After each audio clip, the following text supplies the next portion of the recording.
you think that the shock wears off fairly quickly, honey, let me tell you, that shock lasts for at least a year, a couple of years, not knowing at all that the shock that you've experienced goes so deep into you, down into your bones. Some decisions that I made thinking that I was doing okay, they were just the worst decisions ever. Hi everybody, I'm Dr. Sarah Samantha Ann. Welcome to The Watering Hole, our Bali edition. We are on the east side of Bali today and taking some much needed rest. But I wanted to capture a couple of things while I'm here so that we can enjoy it together as we are healing and as we are healing from grief and as we're healing from the various things that have happened in our lives that we kind of got stuck in, but we're now ready to get unstuck in, right? So today I want to talk about the 3 things that I wish that I knew before my first year of grief. I know that this whole title is the 3 things I wish I'd known before my first year of grief, but spoiler alert, I'm also going to give a 3 things I'm glad that I knew before my first year of grief on the back end of this. So you want to make sure you stay tuned so you can get the full package, because all of us aren't at the same place in our grief journey or our life journey. And those things that I did know, that I did do before anything like fell apart, before all hell broke loose in my life, when all hell broke loose in my life, I was super glad that I both knew it and had implemented it. So I'm going to make sure that I do those 3 at the end. Check them out at the back end of this. Let's get it. Well, let me start here. For those of you who are joining me for the first time, I am a widow. My husband passed away in 2014 after a very long battle with congestive heart failure. He was a young man. They did not know why that disease particularly affected him, but we battled with that for about 7 years before he passed away. The following year, my spiritual father, who was also my very, very good friend, Dr. Nathaniel Duffy III, passed away. And then the year after that, in 2016, my mom, Carolyn, passed away from a very short illness, ultimately cancer.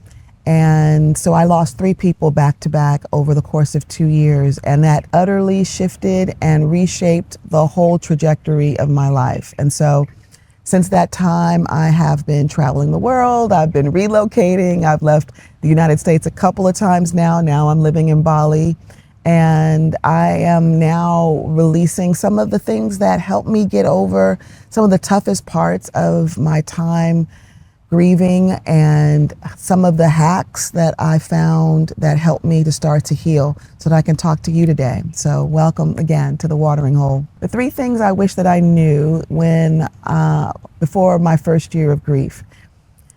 So as a widow, one thing that I did not know, especially with my husband passing away so suddenly, his illness lasted for 7 years, but he wasn't acutely sick all 7 years. His passing was very sudden.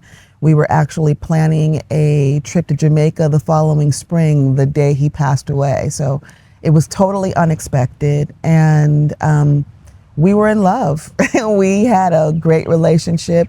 We spent a lot of time together. We had a lot of fun.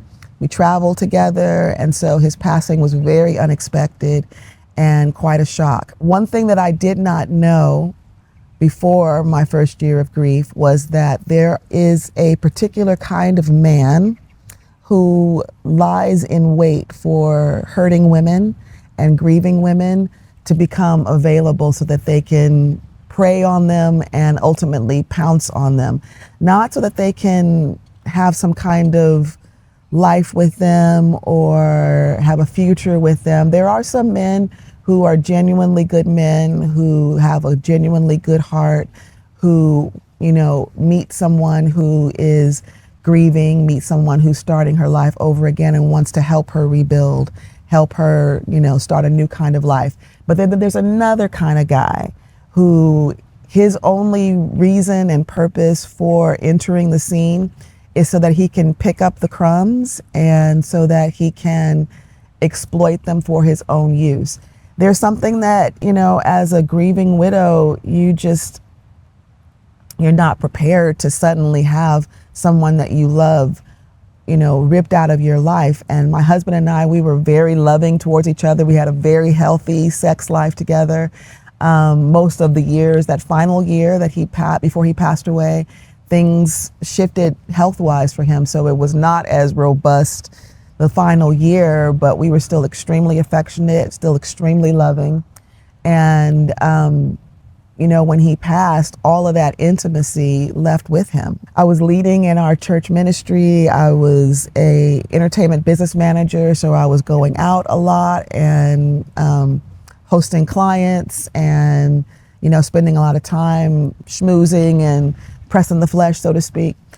So I was really outside a lot and had a very intimate relationship when I came home with my husband.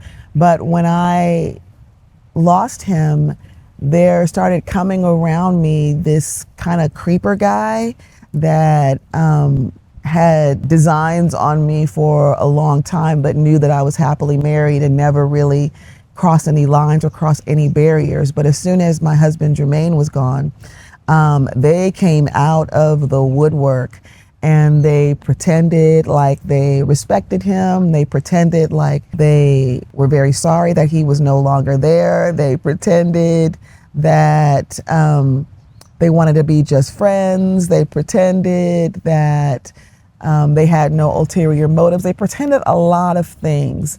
But ultimately what they wanted was to get me in bed and to experience whatever it was that they wanted to experience and then bounce, because they didn't have none of them, and there were quite a few, trust me, none of them had any desire to help me get over my grief in any significant way. None of them, loved me, certainly, and wanted to see how they could become part of my life. None of them wanted any of those things.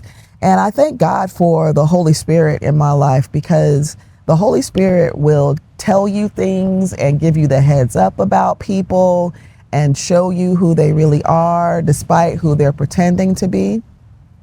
And even in my grief-stricken state, the Holy Spirit was still active, and I would have these men approach me and I would hear the words that they're saying, but then I'm looking in their eyes and I'm looking in their faces, and what their eyes and their faces and their mouths are communicating are not the same thing.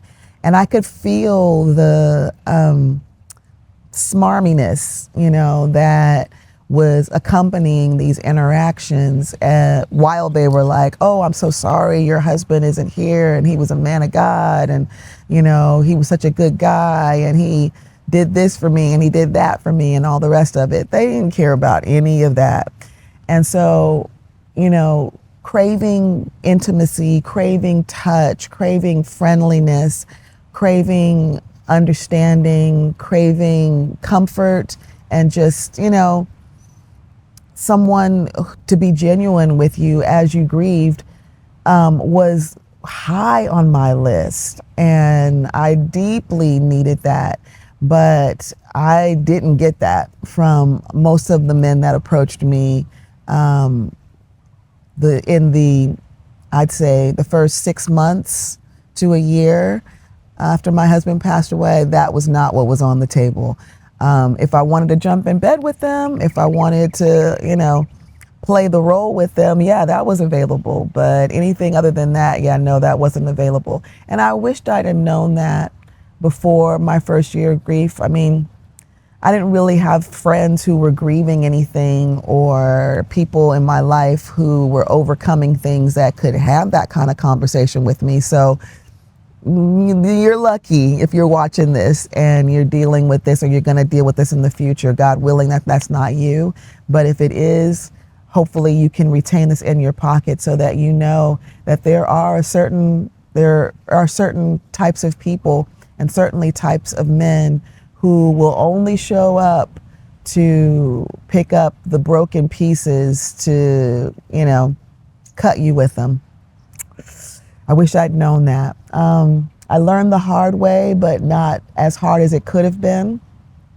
And I was very disappointed. On top of everything else that I was experiencing, hurt and woundedness and a lot of grief, having to navigate people who were only out for theirs was not on my bingo card. And it really added to the disappointment that I was already dealing with. And I wish I'd known, so I could have just been like, you know what, everybody exit stage left. I don't have no time for this. Ain't nobody got no time for this. Ain't nobody got time for this. I wish I'd known that. So I did learn, and I was no worse for the wear for it, but it was a shock. It definitely was a shock that I could have done without. The next thing that I wish that I had known was that grief is an extremely lucrative business. When you lose someone and you are part of the group of people that's helping to plan their, going home ceremony, or, you are yourself the primary person that's planning those kinds of events and celebrations, even a celebration of life or homegoing service or whatever, what nobody tells you and what you don't know until you are living it in real time is that grief is a business, a very lucrative, a multi-million, billion-dollar business that ranges from the people who have to drive the ambulance to the hospital itself, to dealing with the paperwork when your person passes away, to having their remains shipped to wherever they need to go, to dealing with the funeral home, to dealing with the funeral home director, realizing that every step of the way is money, money, money, money, money, sales, sales, sales, sales, sales, upselling, upselling, upselling, and every step of the way capitalizing on the fact that you are out of your mind and cannot think clearly, that you're grieving extremely deeply, that a lot of times you're dealing with some element of, shame or guilt if, there were things that were left unsaid between you and your person, if there were, things that you wish that you had done differently. There's all of these emotions that are roiling around on the inside of you. And even if you have a fantastic relationship, there's still these niggling little things that creep up on you that try to accuse you of something that you didn't do right or you didn't do enough of or whatever. And the grief dealers, as I call them, are there for every step of it. You can get this regular sized casket to, if you really love your person, you get this one that has all the bells and whistles, and it's only going to cost you $10,000 more to buy it. And isn't it worth it? And just the very fact of trying to decide between this one and do I love my person enough to spend $10,000 more? And is that really a question that someone should have to answer in a moment like that? There is just a plethora of sales games and sales gimmicks all along the way. And prior to my first year of grief, I had no idea. I had no idea that it was like that. And I thank God that I had friends who were there with me, that accompanied me to different appointments. I had family, my husband's family, and very close friends who were family that helped make these decisions. And you really do need people, like all of us were grieving, but some of us were not as so involved with the grief as others of us were. There were those of us that had the ability to step out a little bit more. And I thank God for that, because they could think a little more clearly and still be compassionate with me and still be loving towards my journey and my process, and, trying to get over the first few days, the first couple of weeks of just like, what the hell just happened, You need people who can be beside you to help you make decisions and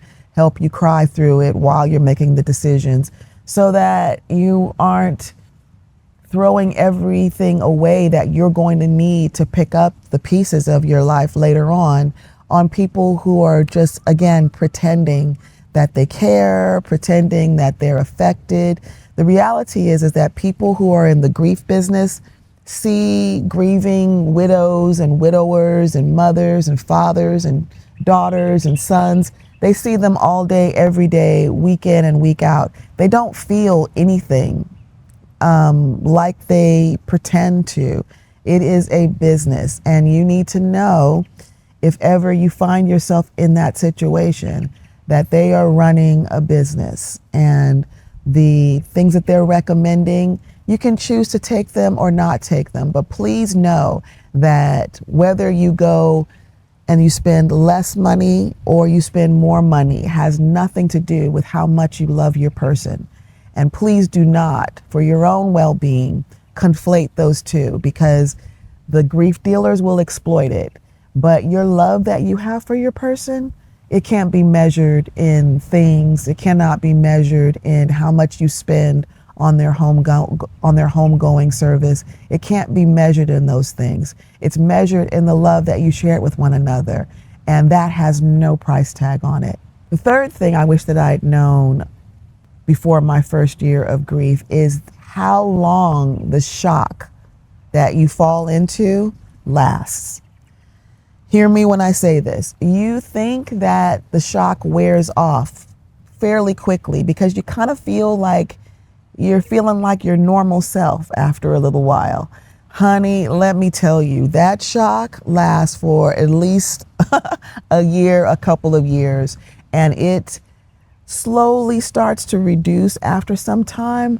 But after about 3 or 4 months, 5 or 6 months, you start feeling like, hey, I feel like myself a little bit, and you feel like the decisions that you're making are good decisions and they are wise decisions, and they're like, duh, of course that's the right move to make, not knowing at all that the shock that you've experienced goes so deep into you, down into your bones, that it takes a long time to come out, and for you to rebalance and for you to be equalized in your emotions and equalized in your mental health, equalized in how you're thinking and thinking clearly.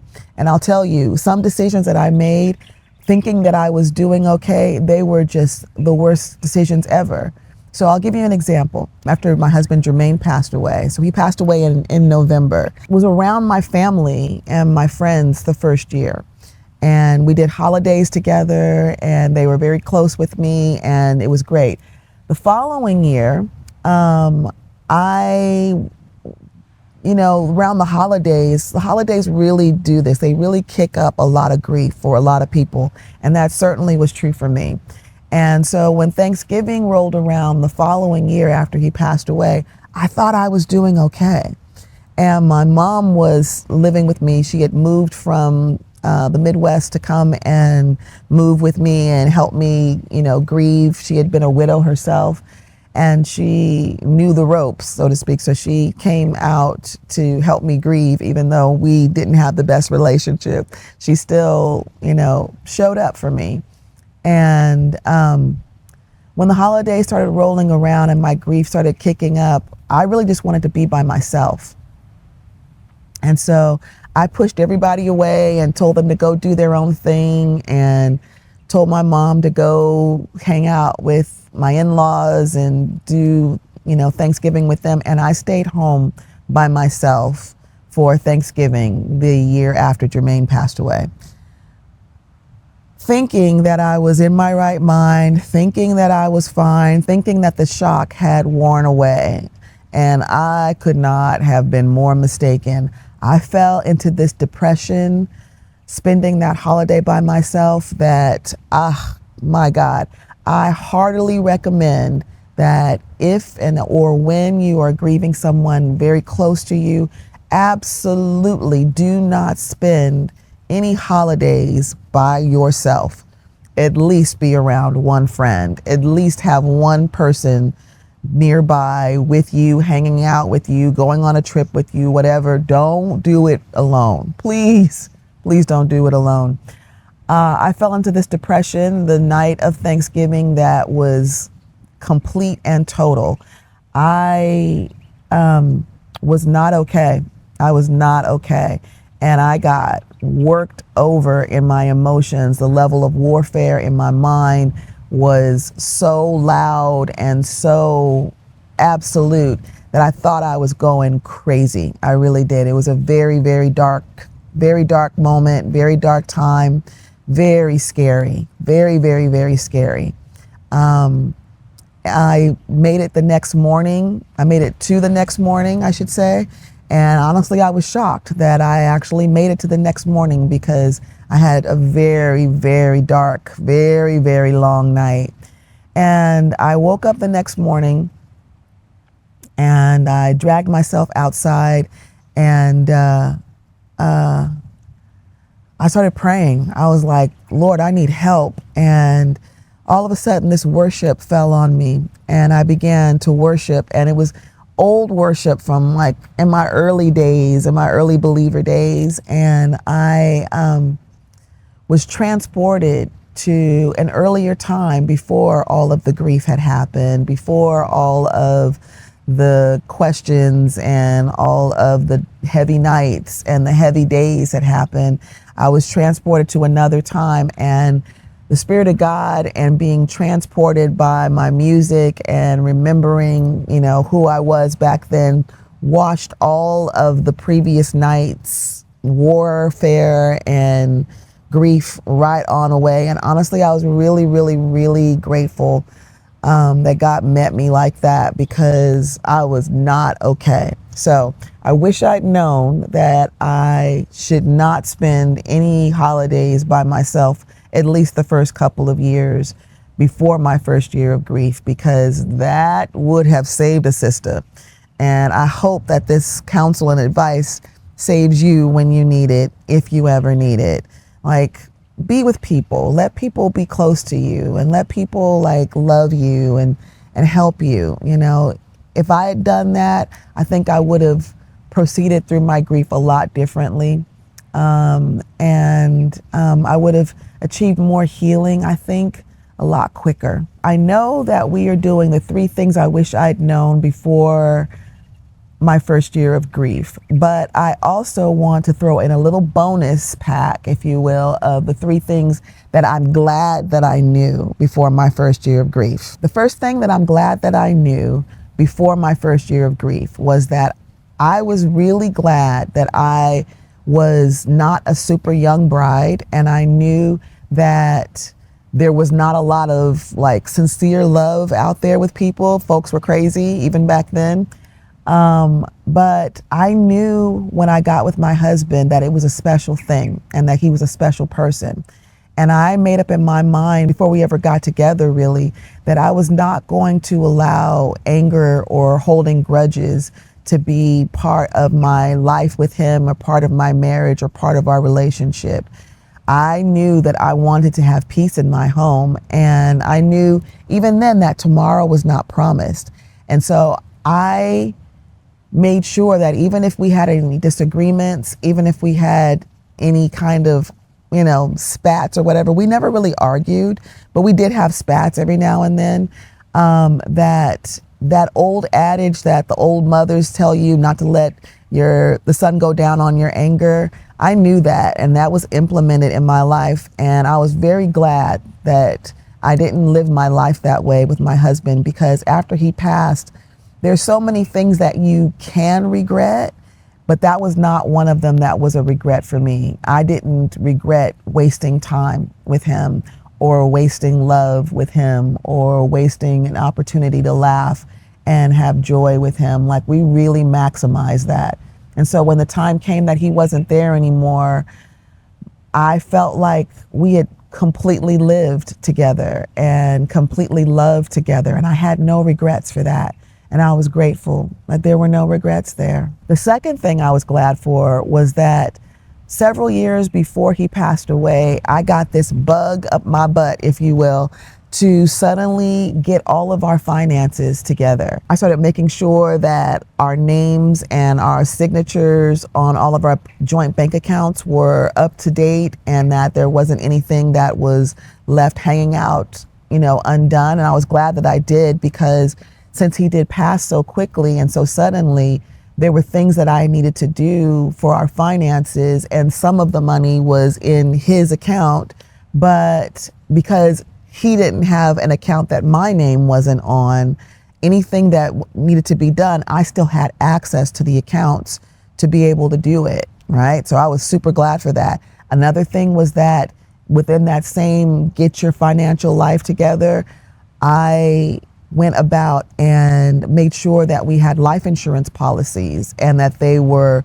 maximized for the limits that we wanted, that they had our names on them, that they were, with companies that we trusted and respected. Because again, when all hell broke loose, that insurance money, it helped. You hear me? It definitely helped. It didn't last forever. It did not last forever, but it came in at a super clutch time. And over the time that we had the life insurance policies, they didn't cost a lot of money, but when we needed them, when I needed them, they were there. And when they paid out, the relief, honestly, the relief of that just being one less thing to worry about was supreme. And so I was very glad that I knew to have that in order and in place before I ever started grieving. And the final thing that I am really glad that I knew ahead of all hell breaking loose in my life for the first year was that I already had a relationship with the Spirit of God, and I knew that God loved me and would help me out of difficult times. I had not experienced anything in my life, however, up until that point where I would need God that way, where I would need, the Spirit to show up for me and save my life and save my sanity and, cure my desperately broken heart. I didn't know that I was going to need the Spirit of God to show up for me like that. But I had been walking with God for a number of years prior to that, and just living life and having a relationship and allowing God's Spirit to come in and talk to me and touch me and heal my heart and touch my heart and help me navigate the difficulties in my life that I was having at that time and during those times. And it created a framework, and it created a track record and some history, so that when I did fall into this pit of grief and despair, I had something to fall back on. Now, if you have been tracking with these videos that I've been doing so far, you know that the last video that I just did, or one of the last couple of videos that I did, I was talking about being mad at God and not talking to him for 5 months, right? As far as I was concerned, we were never going to talk again. So that 5 months was a surprise that it was only that long.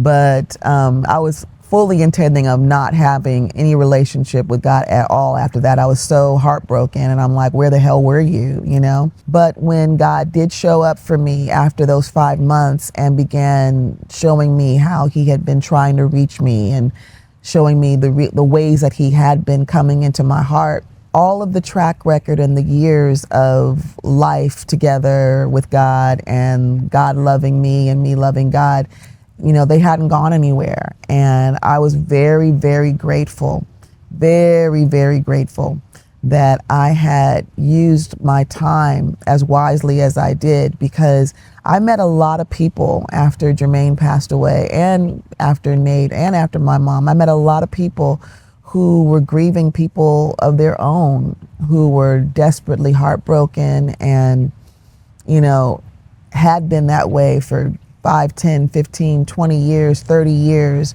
with the grief being as fresh 20 years past the event as it was the day after the event, And then some of these people were people who had relationships with God, and some of these people were people who didn't have a relationship with God.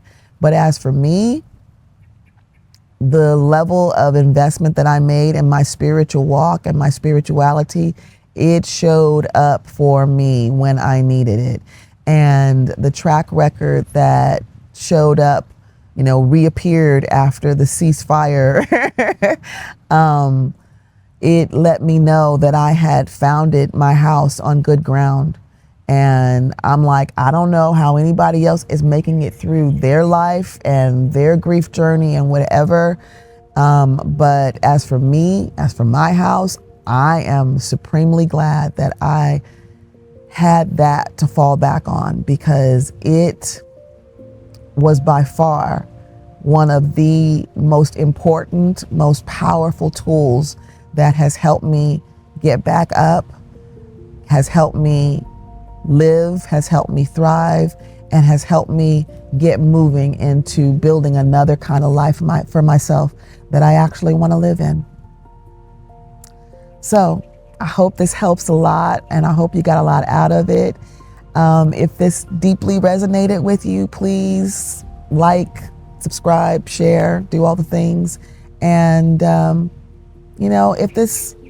if you feel like this is something that someone that you love, someone that you know could use, please share it with them.